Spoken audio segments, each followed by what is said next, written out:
You're welcome back to The Hard Shoulder. This is Mandy Johnston. A Cork City Councillor, Pádraig Rice, has put down a motion calling for a clear separation of church and state, urging people to create a, quote, modern and pluralist republic of equals. Earlier, he spoke to Newstalk Breakfast. I think there's a time and a place for religious worship, and I don't think it's at Cork City Council meetings or the Dáil for that matter. Like, this is a democracy and not a theocracy.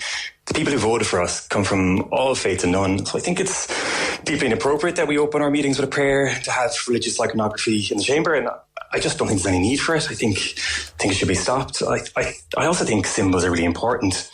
And having symbols of one faith in the chamber and none from all the others, I think sends out a signal. And our city should be about inclusion and not exclusion. I want to create a modern, pluralist republic of equals where we have that clear separation of church and state. Well, to discuss this further, I'm delighted to be joined now by Michael Healy, who's an independent TD for Kerry, and also Michael Nugent, who's chair of the Atheist Ireland Society. You're both very welcome. Michael Healy, I might start with you. This proposal by Pádraig Rice, what do you make of it? A clear separation of church and state is required.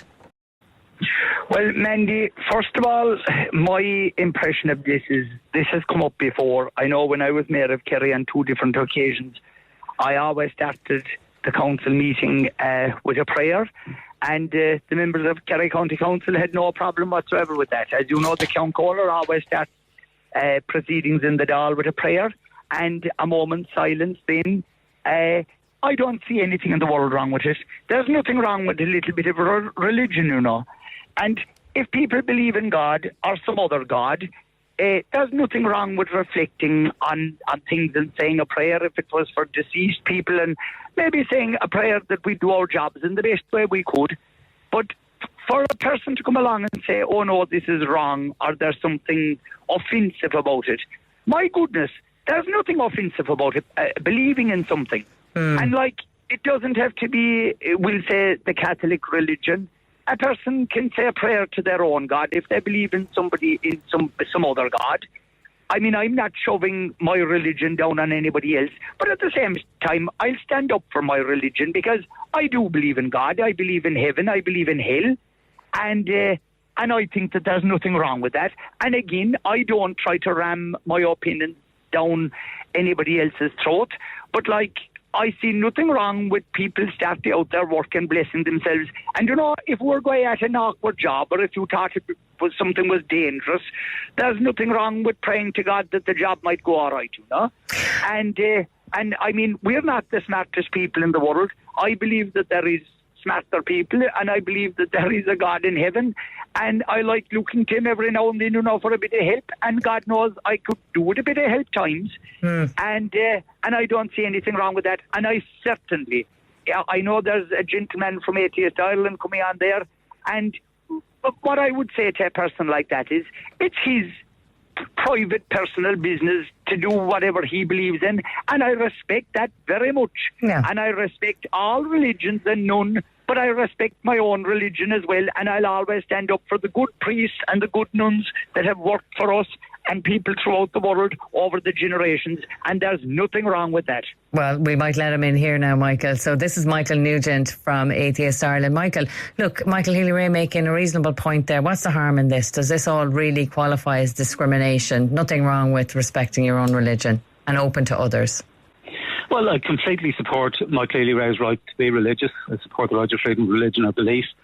And he hit the nail on the head when he said about me that my atheism is my private business, and equally his religion is his private business. And so I support his right to be religious, but the state should not be religious. The state should support everybody's right to be either religious or not religious. And the only way that the state can do that is for the state to remain neutral. So that means that we shouldn't have, for example, religious oaths where the president and judges and the Taoiseach and Taoiseach have to swear a religious oath in order to take up office. We shouldn't have laws that allow schools to discriminate against children because their parents are not religious. We shouldn't have prayers at the start of the Dáil, and that prayer, by the way, is very explicit. It's asking Christ our Lord to make sure to guide every word and act of the parliamentarians, which is very sectarian.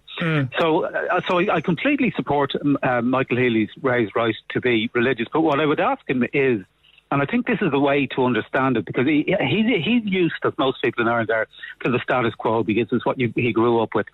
But if hypothetically, if the President and the Taoiseach and judges had to swear that there's no God in order to take office, or if every parliamentary day started with a declaration that there's no God, or if schools were allowed to discriminate in favour of atheist families, then would he be comfortable with that? I doubt it. Well, let's put that to Michael Healy, Ray. What's your response to that? I'm listening to the point, but I again would have to say, like, whether people are like it or not, Ireland would still be characterised as a Catholic country, a predominantly Catholic country.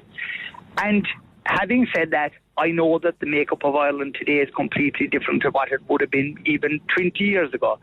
But having said that, when we say the prayer at the beginning of the Dáil, there's a moment of reflection. In other words, where people actually say nothing. We all stand in silence at the Ceann Comhalta's behest. And again, people can use that moment of silence to think of maybe loved family members that are gone or friends that are gone. And there's nothing wrong with remembering people during a moment like that and taking a moment out to reflect. We're living in a very busy world. Everybody's in a hurry. But you know the one thing that we're all going to have to do, no matter how much of a hurry we're in, we're going to have to close our eyes and die at some stage. And I know that if a person was dying a hard death or maybe going through illness, maybe at that time, or if there was a stone up on top of you, you might be the first you might shout out is, "Oh God, will you help me?" Do you know? And I would presume it would be a natural reaction of anybody. If something bad happened, they'd say, "God help me," or "Holy Mary help me," or something. Now maybe if a person is not religious, that night might not be the first thing they'd cry out, but I believe they would cry out for some sort of help, or they'd ask whatever God they believed in to help them. But for a busy world where people have time to be looking at phones and at computers and at social media, I don't see any offence at starting a local authority meeting or starting a meeting of the Dáil by having a moment of thoughtful prayer, and you can be thinking of whatever God you like. But I think there is nothing wrong with it. And if a councillor wants to come out today and say that he disagrees with it, sure, look, isn't that his or her business? Yeah, but I think the majority would want to keep it. Well, on the reflection piece, and not to be disrespectful, like, you know, if you do want to pause and take a moment, that's mindfulness. You don't have to be of any religion to do that. But lots of people who are coming in here, Michael Nugent, are talking about Catholicism being part of the Irish culture, and that should that not be reflected? Now, it's not all the comments we're getting other ones, but is it not fair that as a Catholic country, it's okay that it should be reflected in our politics? What do you say to that? We're not a Catholic country. We used to arguably be a Catholic country, but the Catholic Church no longer controls the people in the way that it used to. But what we do still have is these sort of legacy laws that allow discrimination because they were put in place when we were a Catholic country. Now, if you take, for example, if you're talking about majorities, which is essentially what Michael is talking about there, if you take for generations in Northern Ireland, there was a majority of Protestants who discriminated against Catholics. And I presume Michael wouldn't agree with that. The majority doesn't have the right to breach the human rights and civil rights, and particularly the right to freedom of religion or belief of the minority. And in Ireland at the moment, the last census, over 1 million people, when asked what is your religion, either identified as having no religion or decided not to answer the question. Most of them said they'd no religion.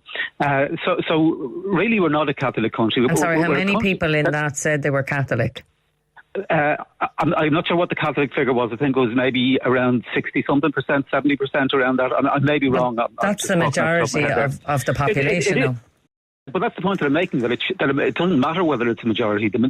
I'm just finding out that there's a significant minority. But even if there wasn't, even if it was an insignificant minority, the majority should not have the right to breach the freedom of religion and belief of the minority. And as I said, I still didn't get an answer from Michael. I'd appreciate, Michael, if you give an answer. If hypothetically, if the proportion of Catholics continues to decline to the state that it might be in a minority at some stage in the future, if that did happen in Ireland, I wouldn't support, indeed, I would oppose the idea that there should be a declaration that there's no God at the start of a parliamentary day, or that judges in the Taoiseach and the Taoiseach had to swear that there's no God. And I think that's the way to look at it. If the Catholics were in a minority, would Michael be happy with a situation where the President and Taoiseach and judges had to swear there's no God, where every parliamentary day starts with a declaration that there's no God and then a moment of silence, or if schools were allowed to discriminate in favour of atheist families? I would disagree with that, and equally I disagree with the current situation. I would like to hear Michael's views on that. And I'll bring Michael Healy-Rae in a second, but is that not defeating the point that you're trying to make, which is it doesn't matter who's in a minority or who's in a majority, there shouldn't be any? So why in that instance would the majority of Catholics or a minority of Catholics then say, actually, I'm not signing up to anything? Well, that's not that they shouldn't. I'm just saying, for hypothetically, Michael seemed to be relying on the fact that it's or the idea that it's a Catholic country. I'm saying that isn't the determining matter. I'm saying, as it happens, it's becoming less Catholic as times go on, but I don't think that's the determining factor. I think the determining factor is that we should support everybody's right to be religious. We should support everybody's right to not be religious. But isn't that what Michael Healy-Rae said at the beginning? No, because what he's adding on is not just the right of everybody to be religious, but the entitlement of the state and the institutions of state to take sides in that question. All right, in fairness, for the state to support religion. I've been talking for Michael Healy-Rae too much now. That's probably a first. Michael, do you want to come back in here and just address that point that Michael Nugent is making? Well, I would. I suppose what he's looking for, and again, he's perfectly entitled to look for it, but I hope he would never get it, is a complete separation of state, in other words, from church and state. But I'm glad to report, for example, and I know this might be a small example, but it is an example. Saturday night, 6:15, the cathedral in the great town of Killarney. And we have a fine big cathedral, and I'm glad we have it. And I can tell you that cathedral was full of people praying. Now, I would actually doubt if every one of them was a practicing Catholic, as we will call it. But there might have been visitors, there might be local people who wanted to come in and have a moment of reflection for themselves and to sit through the Mass. And I don't see anything wrong with that. I don't see anything wrong with supporting the great priests and the great nuns who devoted their lives to God, to something that they believed in. And yes, of course, whenever a person mentions that, you were always hit with the thing of, oh, well, look at the bad things that happened. And of course, I know and recognise that bad things happened. But my goodness, they weren't all bad people. They left Ireland, they went around the world, they helped educate people, they went to poorer countries, and they did great work on behalf of goodness. And there is nothing wrong in believing in goodness. There is nothing wrong with believing that there's a greater person out there, that this world is only like a puff of smoke. And I would hate to think that when a person dies, that they go into a hole in the ground and that's the end of it. But if there are people who believe in that, that's their right and that's their prerogative. But my goodness, as far as I'd be concerned, then we're all wasting our time today rushing and going to work and doing this and doing that, because if it's all going to finish up in a puff of smoke, we shouldn't be killing ourselves working then, if that's the case. Because I'd like to think that there's more to life, that you are moving on to a better place, and a place where you will be happy for a very long time, hopefully. That's providing you go up and that you don't go down. Michael Nugent, do you have any final word on this before we finish up today? Well, again, I completely support Michael Healy-Rae's right to believe all of those things. If they happen to be true, then I don't think that the creator of the universe requires the parliamentarians in Dáil Éireann to support his ruling of the universe by praying to him every day. But the point that I'm making is that while supporting everybody's right to be religious or non-religious, the state should remain neutral. In fact, the state remaining neutral is the only way to support everybody's right to believe or not believe in God. And if the state does that, then I would equally support the separation of atheism and state, as I support the separation of church and state, that everybody should believe what they want and the state should support everybody's right to believe what they want, but not take sides on that philosophical question. Well, look, on that philosophical question, greater minds than ours haven't come to a conclusion on it, but Cork City Councillors are going to be looking at the motion at some point, and we might come back to it at a future date. But for now, Michael Healy-Rae, Independent TD for Kerry, and Michael Nugent, Chair of Atheist Ireland, thank you both very much for joining us today.